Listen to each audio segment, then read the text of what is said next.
Most important topic है। भी जाते हैं जर्नी जान में ठंडे पानी से नहाना चाहिए, मैं 100% गारंटी दे सकता हूँ।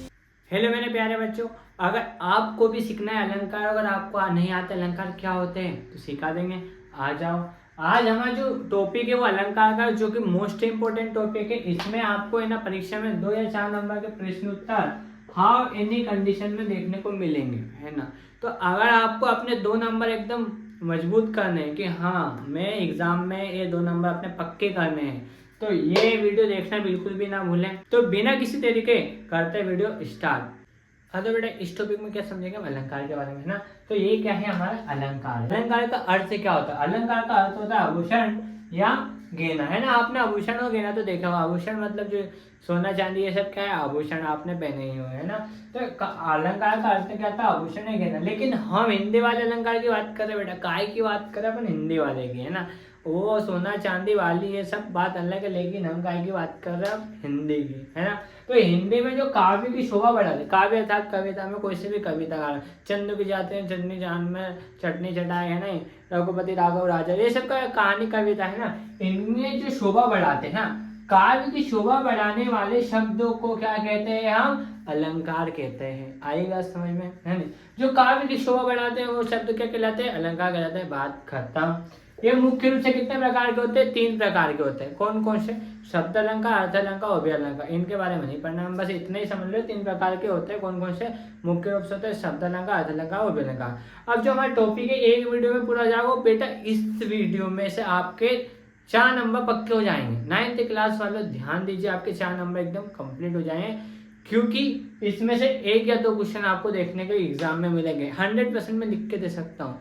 आप मुझे ना अनसब्सक्राइब कर देना अगर इनमें से 1 क्वेश्चन भी अगर आपको नहीं आए तो एग्जाम पेपर में, ठीक है। तो हम इनके जितने भी अलंकार हैं, है ना, जो हमारे ब्लूप्रिंट में दे रखे उनके बारे में पढ़ेंगे। जो बेटा हमारा फर्स्ट वाला अलंकार है वो क्या है? अनुप्रास अलंकार। अनुप्रास अलंकार, है ना। तो जिस काव्य में एक ही वर्ण की 2 या 2 से अधिक बार आवृत्ति होती है उसे हम क्या कहते हैं? अनुप्रास अलंकार कहते हैं। कोई सा भी वर्ण हो, है ना, उसकी क्या होती है? बार बार आवृत्ति होती है। एक ही वर्ण की 2 या 2 से अधिक बार आवृत्ति होती है, हम उसका कहते हैं अनुप्रास अलंकार कहते हैं। जैसे उदाहरण रघुपति राघव राजा राम पतित पावन सीताराम, है ना। तो ये क्या, ये भी लिखोगे तो आपके नंबर कोई भी नहीं काट सकता ना। जैसे कि इसमें जो रा की आवृत्ति बार बार हो रही है नहीं, 1 2 3 हो रही है नहीं। एक ही वर्ण की आवृत्ति जहाँ 2 या 2 से अधिक बार होती है उसे हम क्या कहते हैं? अनुप्रास अलंकार कहते हैं। और इसमें 2 या 2 से अधिक बार हुई कि नहीं हुई? हुई ना। तो ये कौन सा अलंकार है? अनुप्रास अलंकार है। बहुत ही छोटा उदाहरण है ना, एकदम नॉर्मल भाषा में उदाहरण है। रघुपति राघव राजा राम। सेकंड क्या है? चालू चंद्र की चंचल किरणें खेल रही थी जलथल में, है ना। इन दोनों में से आप एक उदाहरण में लिख के आ जाओगे तो आपका 1 नंबर भी कोई नहीं काट सकता। 100 में से 1 नंबर भी नहीं काट सकता। और बेटा हमारा जो दूसरा है अलंकार वो कौन सा है? यमक अलंकार। कौन सा है? दूसरा यमक अलंकार। अब यमक अलंकार क्या कहता है कि काव्य में जहां एक ही शब्द, कौन सा? एक ही शब्द बार बार आए, है ना। काव्य में जहां एक ही शब्द बार बार आए किंतु उसका अर्थ अलग अलग हो उसे यमक अलंकार कहते हैं, है ना। शब्द कैसा होने बार बार आना चाहिए लेकिन उसका अर्थ कैसा होना चाहिए? अलग होना चाहिए। तो अपन क्या बेटा सब गाने के हिसाब से बताएंगे, एकदम ट्रिक से, है ना, जो आपको याद भी रह जाएगा, है ना। गाना है ना, सोना कितना सोना है सोने जैसा मेरा। तो बेटा गाना नहीं गाना है, बस आपको इतना ही लिखना है, सोना कितना सोना है ना। अब नीचे क्या? ठंडे ठंडे पानी से नहाना चाहिए, है ना। आपने भी देखा है ना, ठंडे ठंडे पानी से नहाना चाहिए। एडवर्टाइज हमने देखा होगा बेटा, देखा कि नहीं देखा? देखा ना। तो बस ये लिखना है, ठंडे ठंडे पानी से नहाना चाहिए। गाना आए या ना आए गाना चाहिए, है ना। मतलब यहाँ एक ही वर्ण की बार बार आवृत्ति हो रही है लेकिन इनका अर्थ क्या हो रहा है? अलग हो रहा है ना। अर्थ अलग होना चाहिए। वो क्या, कौन सा अलंकार होगा? यमक अलंकार होगा, ठीक है। आई बात समझ में? तो बेटा ये कौन सा अलंकार है? हमारा तीसरा वाला अलंकार है ना, 3rd वाला। तो ये कौन सा है? उपमा अलंकार, है ना। उपमा अलंकार के बारे में हम समझेंगे।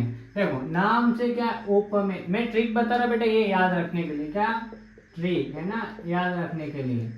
उपमा, और यहाँ भी क्या है? उपमेय, है ना। उपमेय, और जहां उपमेय आता है वहां उपमान भी आता ही है ना। ये क्या है बेटा, दोनों भाई है ना, जब उपमेय में उपमान की तुलना की जाए, मतलब जब दोनों भाई में एक दूसरे की क्या की जाए, तुलना करेंगे। मैं समझाने के लिए बता रहा हूँ, ठीक है ना, लिखना नहीं है, है ना। जब उपमेय में उपमान की तुलना की जाए तो वहाँ कौन सा अलंकार होगा, उपमेय अलंकार होता है ना। जैसे उदाहरण बेटा, उदाहरण देखते हैं, उदाहरण नील कमल से सुंदर है ना। नील कमल से क्या हमारा जो नयन है वो क्या है, सुंदर है ना। अब फिर एक और लिखा जाना गाना, फूलों सा चेहरा तेरा, कलियों सी मुस्कान, बस मुस्कान तक ही लिखना है ना। ये गाना आपने सभी ने सुना होगा। ये भी लिखा जाएगा तो कोई भी आपका एक नंबर भी नहीं काटेगा, है ना, कोई भी नहीं काट सकता है ना। मैं 100% गारंटी दे सकता हूँ इस चीज की, है ना।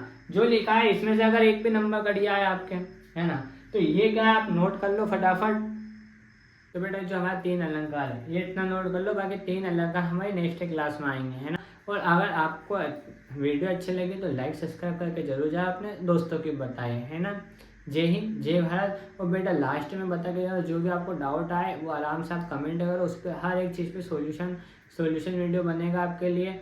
और आप चाहो तो हमसे खुद संपर्क करके हमसे जो आपको समझ में नहीं आ रहा वो पूछ भी सकते हो। जय हिंद, जय भारत।